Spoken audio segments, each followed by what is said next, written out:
Hello friends, इस video में मैं आपके साथ चर्चा करूंगा कि जो बजट वाला वीक है और स्पेशली जो बजट डे है वो किस तरीके का रिएक्शन इस बार बजट में अलग अलग परिस्थितियों में देखने के लिए मिल सकता है। देखिएगा, सबसे खास बात जो चर्चाएं हो रही हैं बजट में उनके बारे में आपको ध्यान अवगत कराना चाहिए। वो इसलिए मैं आपसे सबसे पहले बात करता हूँ कि सोशल मीडिया पे या जो मीडिया चैनल्स हैं उन पर क्या चर्चा हो रही है। वहाँ पर चर्चा हो रही है short term capital gain, long term capital gain की। दूसरी चर्चा हो रही है एसटीटी की। और तीसरी चर्चा अगर हो रही है तो ठीक है, नहीं मैं मानता हूँ कि चर्चा होनी चाहिए। वो ये है कि अब की बार जो मोदी गवर्नमेंट को कम सीटें मिली हैं तो अब एक चीज़ विपक्ष ने भी बोलना है इस बजट के बाद कि आप इंडिविजुअल से तो ले रहे हो 30% टैक्स और सरचार्ज और कंपनियों से ले रहे हो 25%। ये साफ साफ जाहिर करता है कि जो मैं कह रहा हूँ विपक्ष की लैंग्वेज बोल रहा हूँ मैं, विपक्ष वाले इस बात को उठाएंगे कि भाई अगर आप इंडिविजुअल से 30% टैक्स ले रहे हैं और कंपनियों से 25% टैक्स ले रहे हैं तो इसका मतलब ये है कि कहीं बीजेपी की साठ गांठ तो नहीं है कॉरपोरेट्स के साथ। और ये इंडिविजुअल्स के साथ या तो 5% टैक्स कम होना चाहिए या तो कंपनियों के बराबर होना चाहिए या कंपनियों का बढ़ना चाहिए।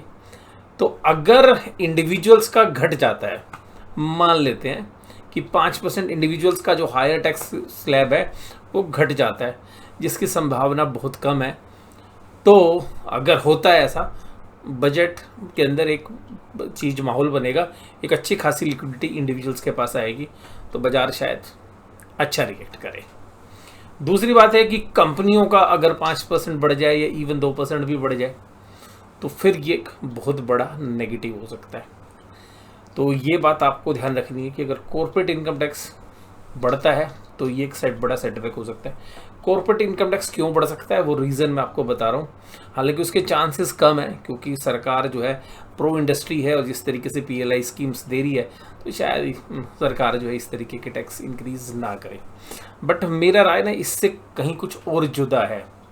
मैं ये मानता हूँ कि सरकारों को टैक्स रेट अगर कंपनी के साथ 25% रख रही है तो मुझे लगता है जो प्राइवेट लिमिटेड कंपनी है, छोटी साइज़ में कंपनी है, जिनका सेल्स जो रेवेन्यू है वो 500 करोड़ से ज़्यादा नहीं है, उनके लिए अलग टैक्स होना चाहिए। 500 से 5000 करोड़ की जिनकी सेल है उनके लिए अलग टैक्स रेट होना चाहिए। और जो लार्ज है मेगा कैप कंपनीज़ हैं जो जिनकी सेल ही 5000 करोड़ से ज़्यादा है, 1 लाख करोड़ तक है, उनसे अलग टैक्स वसूलना चाहिए। और जिनकी सेल्स और ज़्यादा है उनसे अलग टैक्स, यानी कि वो सरचार्ज के रूप में भी हो सकता है। लेकिन यहाँ पे क्या है कि सभी को एक लाठी जो है हाँका जा रहा है। एक लाठी हाँकने का मतलब समझते हैं सभी के ऊपर एक रूल अप्लाई हो रहा है। और मुझे सबसे ज़्यादा लगता है कि जो इंडिविजुअल्स इन्वेस्टर्स के साथ जो 30% वसूल कर रहे हैं ना, मान लीजिएगा आप जिस भी स्लैब में आते हैं आप, तो वो जो है काफ़ी खतरनाक है। और सैलरी वाले तो बेचारे बहुत ही परेशान हैं। सैलरी वालों के पास तो वैसे भी कोई चॉइस नहीं है, बिजनेस वालों के पास तो फिर भी कुछ एग्जाम्पशन की लिमिट है। तो मुझे लगता है सरकार को यहाँ पे रिफॉर्म्स करने चाहिए इस बजट में। अगर रिफॉर्म्स आते हैं तो कुछ पॉजिटिव होगा। मैं तो कहूँगा कि भाई कंपनी में जितना टैक्स जो है वो इंडिविजुअल्स का भी होगा तो एक बहुत बड़ा पॉजिटिव हो सकता है। दूसरी बात है एसटीसीजी और एलटीसीजी। इस बात की संभावना है कि शेयर बाजार अपनी नई ऊंचाइयों पर है। तो गवर्नमेंट को लगता है भाई सबने बहुत मोटा पैसा काटा है और पैसा तो प्रॉफिट में से देना है, कौन सा लॉस में से देना है, तो सरकार इसको भी बढ़ा सकती है। और अगर ये बढ़ेगा ये भी एक नेगेटिव होगा। बट ये मुझे लगता है शॉर्ट टर्म के अंदर एक रिएक्शन आएगा नेगेटिव, लेकिन ग्रेजुअली महीने, 1.5 महीने, 2 महीने में सब चीज़ें ठीक हो जाएंगी क्योंकि प्रॉफिट में से टैक्स देना है। तीसरा टैक्स है एसटीटी की बात हो रही है। अगर एसटीटी बढ़ के आता है, सिक्योरिटी ट्रांजैक्शन टैक्स, भाई साहब ये सबसे बड़ा सेटबैक होगा और सरकार की जेब में नगद पैसे आएंगे। तो मुझे लगता है कि बजट का सबसे बड़ा नेगेटिव रिएक्शन हो सकता है। तो पॉजिटिव क्या हो सकता है? पॉजिटिव ये है कि भाई सरकार गरीबों के लिए पैसा तो इकट्ठा करेगी, कहीं ना कहीं कुछ तो बांटना पड़ेगा। तो बाकी जो शेयर होल्डर्स के, इन्वेस्टर्स के लिए तो मुझे लगता नहीं कोई पॉजिटिव आएगा तो कंपनियों के लिए आ सकता है कुछ पॉजिटिव, कोई पीएलआई स्कीम्स वगैरह अनाउंस हो सकती हैं। उससे शेयर बाजार में थोड़ा सा चलो जोश आ सकता है। लेकिन जब तक अब मुझे ऐसा लगता है कि जो रिटेल इन्वेस्टर्स की लिक्विडिटी है ना वो बाजार में आ चुकी है, जो कि वीकली या मंथली चार्ट जो है इंडिकेट कर रहे हैं। इसलिए जो अपसाइड है वो मुझे बहुत ज़्यादा नहीं लग रही है। अपसाइड आएगी तो एफआईज इन्वेस्टर्स की तरफ से ही आ सकती है। डीआईज जो इन्वेस्टर्स का जो फ्लो है वो नहीं बढ़ने वाला। और एक बढ़िया सा झटका अगर बाजार में लग गया, 10% तक की करेक्शन मान लीजिएगा इंडेक्स में हो गई, और 20 से 30% की अगर करेक्शन स्मॉल कैप या मिड कैप में हो गई और वो सस्टेन कर गई 1 या 2 महीने, तो आप देखेंगे म्यूचुअल फंड्स के भी जो इन्फ्लोज हैं वो सब गायब होते हुए नजर आ सकते हैं। तो इस समय बाजार जो है एक बड़े रिस्क के ऊपर है। वाइजली में अगर हम सोचें तो बाजार वैल्यूएशंस वाइज भी कहीं कंफर्ट नहीं दे रहा। हायर लेवल्स के ऊपर जो है हमें ऐसा भी लग रहा है यूफोरिया टाइप बना हुआ है। तो हम तो देखिएगा अभी साइड लाइन में हैं बाजार में, लेकिन मैं आपको कोई मंदी या तेजी की सलाह नहीं दे रहा हूँ, बस मैं आपको अवगत करा रहा हूँ कि जिस तरीके की परिस्थितियाँ। और लास्ट ट्रेडिंग सेशन में तो भाई जो निफ्टी का 15 मिनट का चार्ट ने दिखाया आपको, वो आपके सामने है। वो चार्ट क्या इंडिकेट कर रहा है? निफ्टी का 15 मिनट का चार्ट आपको इंडिकेट आपके सामने आपको स्क्रीन पे नज़र आएगा कि किस तरीके से परिस्थितियाँ बनी हुई है। और यहाँ पर ये जो लाइन है ये सीधी 15 मिनट का चार्ट, ज़्यादातर candle one way down side जो है दिखाती हुई नज़र आई। अगर हम चार्ट को देखें डेली चार्ट के ऊपर भी, तो निफ्टी के अंदर एक इतनी बड़ी कैंडल्स आपको हाल फिलहाल में देखने के लिए नहीं मिली। ये जो कैंडल है खाली बजट डे के वाले दिन की सबसे बड़ी कैंडल है। उसके बाद ये जो कैंडल देखने के लिए मिली है ये भी इंडिकेट कर रहा है कि ऊपरी लेवल पर जो चीज़ें हैं वो शायद अब फर्दर लिक्विडिटी का वेट करेगी, और फर्दर लिक्विडिटी शायद लेवल पे नहीं आएगी। एफआईज ने भी जो लिक्विडिटी डाली है वो मुझे लग रहा है अपनी एफएनओ की पोजीशंस के लिए मंदी बनाने के लिए डाली है, और इसलिए डाली है कि जब वो बाजार के अंदर माल बेचना शुरू करें तो खरीदारों के पैसे खत्म हो चुके हों। तो सब ने खरीदारी कर ली है, और जो नई मनी इंतजार कर रही थी इलेक्शन का वो भी बाजार के अंदर आ गई है। अब बाकी पैसा कहाँ से आएगा? तो अगर एल्गो ट्रेड्स लगे हुए हैं, अगर कहीं पर लिक्विडिटी आती हुई नजर आई तो हो सकता है कि बाजार एक बार और थोड़ा सा ऊपर खींच दिया जाए और उसके बाद टूटना है। पर बाजार ने अब एक अच्छी करेक्शन देनी है, उसके लिए बाजार जो है इस हफ्ते के दौरान आपको एक रिएक्शन दिखा सकता है। तो आज की इस चर्चा को अगर हम कंटिन्यू रखें तो सबसे पहले हमने बात की निफ्टी के ऊपर, सबसे पहले बात करी हमने बजट के ऊपर। अगर हम इसका 1 वीक का भी चार्ट देखें तो बहुत दिनों के बाद निफ्टी में 3 हफ्तों के बाद ये कैंडल बनी है, और ये कैंडल इंडिकेट कर रही है कि ऊपरी लेवल से रिजेक्शन मिला है। और ऊपरी लेवल से रिजेक्शन मिलने का मतलब ये होता है कि या तो 1-2 कैंडल्स अभी यहीं बने और उसके बाद गिरावट जो है डीपन हो। तो अभी जो है बड़ा कोशिश व्यू जो है बाजार के बाकी पार्टिसिपेंट्स का भी बन रहा है। देखिए इन्फोसिस के रिजल्ट के बारे में बोला गया, भाई बहुत बढ़िया रिजल्ट है।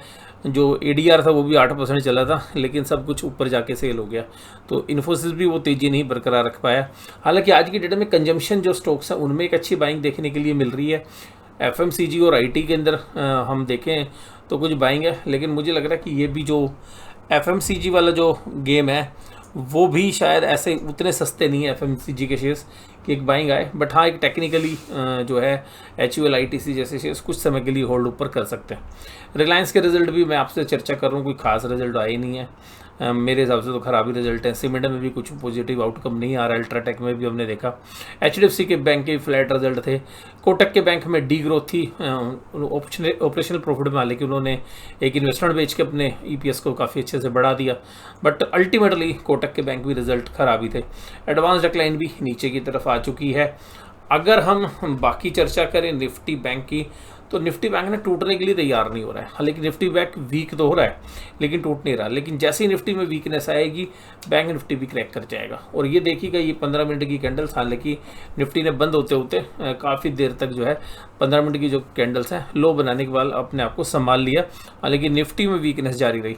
हालांकि अगर वीकली कैंडल्स की भी बात करें तो इस एक रेंज में फंसा हुआ है। अब रेंज का मतलब है कि अगर बजट थोड़ा सा अच्छा होता तो ऊपर जाने की कोशिश करे, बजट खराब है तो अच्छा सा नीचे की तरफ। लेकिन ऊपर भी अगर बजट में ठीक ठाक भी कुछ आता है, वैसे उम्मीद तो हमें कुछ है नहीं, लेकिन अगर फिर भी कुछ नहीं आता ना, वो भी बाजार के लिए ठीक ठाक ही माना जाएगा, क्योंकि बाजार कुछ नेगेटिव एंटिसिपेट करके बैठा है। अब मेरा मानना ये है कि अगर बाजार में कुछ नहीं आया, मतलब बाजार के लिए कुछ पॉजिटिव नहीं आया, तो बाजार 1-2 दिन इंतजार करके पिटना है। और बाजार नेगेटिव आ गया तो भाई साहब उसी दिन पिटना है बाजार को। और बाजार में कुछ पॉजिटिव आ गया तो हो सकता है 10 दिन 15 दिन और रैली एक्सटेंड करने की कोशिश कर सकते हैं। बट ये बात ध्यान रखिएगा, मुझे उसकी गुंजाइश भी बहुत कम लग रही है, क्योंकि हम मंथली एक्सपायरी के पीरियड में हैं और 4 दिनों के अंदर मंथली एक्सपायरी है। पूरे महीने तेजी बनी है। मुझे लग रहा है FNO प्लेयर्स ने अपनी मंदी बना रखी है, FIs ने मंदी बना रखी है। खूब माल खरीद के अपने FNO में मंदी बनाते रहे।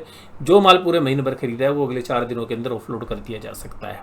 इस बात की भी संभावना बनी हुई है। तो यहाँ पर बहुत जबरदस्त तरीके से वोलेटाइल बाजार तो रहने हैं और मुझे ऐसा लगता है कि बाजार नीचे जाएंगे, बाउंस तो आएंगे, लेकिन जैसे अभी हाल फिलहाल में बाउंस आते थे पीछे से, जैसे अगर हम देखें जून 4 के बाद 5, 6, 7 में बाउंस आए, उस तरीके के बाउंस अब हम आगे एक्सपेक्ट नहीं करेंगे। अगर बजट के बाद फॉल हुआ तो वो फॉल कंटिन्यू रहेगा।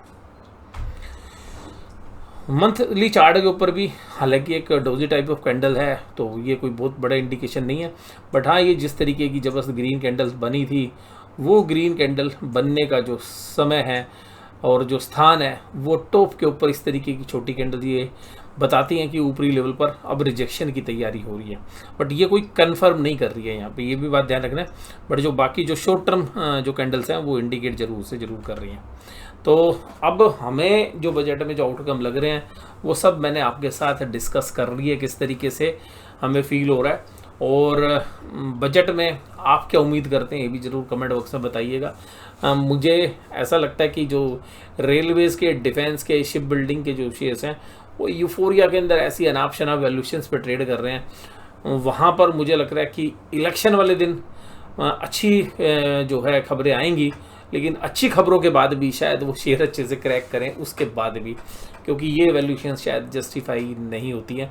बेशक से गवर्नमेंट का इतना बड़ा निवेश आता रहे, केवल ऑर्डर बुक के लेवल के ऊपर आप जो है इन वैल्यूशंस को नहीं दे सकते। तो बाज़ार में जब एक अच्छी सेलिंग स्टार्ट होगी, बड़े प्लेयर्स जो 4 साल की जो प्रॉफिट बुकिंग है अगर वो भी कर दी इस बार, हो सकते हैं चांसेस कि जो 3-4 साल की तेजी है उसकी वाली जो प्रॉफिट बुकिंग होगी 4 साल वाली, अगर वो प्रॉफिट बुकिंग आती है तो शायद वो फिर बाज़ार के अंदर सीवियर हो सकती है और वो किसी बड़े इवेंट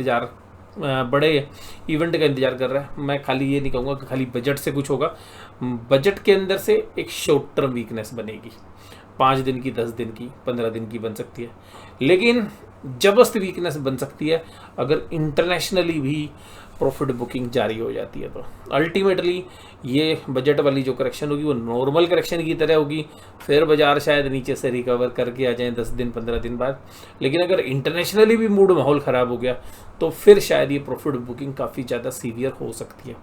और एज ए डिस्क्लोजर, हम इक्विटी पर इस समय पर अंडर वेट हैं और हमें इंडिया के शेयर बाज़ार में अब ऐसा लग रहा है कि यहाँ पर हम अगर शेयर में ख़रीदारी करते हैं तो पैसा बनाने के चांसेस बहुत ही कम हैं और गंवाने के चांसेस ज़्यादा, यानी कि रिस्क रिवार्ड हमारे फेवर में नहीं है। तो एज ए डिस्क्लोज़र, ऐसा नहीं है कि हमारी FNO में पोजीशंस नहीं, हमारी FNO में पोजीशंस हैं और जैसा आप लोग जानते हैं हमारी पोजीशंस कैसी हम समय समय पर डिस्क्लोज करते रहते हैं। हमारी लॉन्ग और शॉर्ट दोनों है। बट मैं पिछले 15-20 दिन, क्या 1-1.5 महीना हो गया, हम तो 4 तारीख पे हमने बढ़िया पैसा बनाया था, जो भी मंदी थी वो काट ली थी। फिर धीरे धीरे बाजार दोबारा से ऊपर आते रहे, हम मंदी बनाते रहे, लेकिन हमारी तेज़ी की भी पोजीशंस रही और तेज़ी की पोजीशंस में भी हमने अब प्रॉफिट काट लिया है। हालांकि 51,000 अगर बैंक निफ्टी में देखें तो उसके नीचे की हमारी तेज़ी की पोजीशन बनी हुई है, वो तकरीबन यहाँ से 1200 पॉइंट दूर है और ऊपरी लेवल पर हमारी मंदी की पोजीशंस हैं। FNO में डिफरेंट स्ट्राइक प्राइस की हमारी जो ऑप्शंस हैं वो सेल है और कुछ फ्यूचर्स भी सेल है। तो इस वीडियो के अंदर बस केवल इतना ही। वीडियो में जुड़े रहने के लिए आपका बहुत बहुत धन्यवाद। Thank you very much.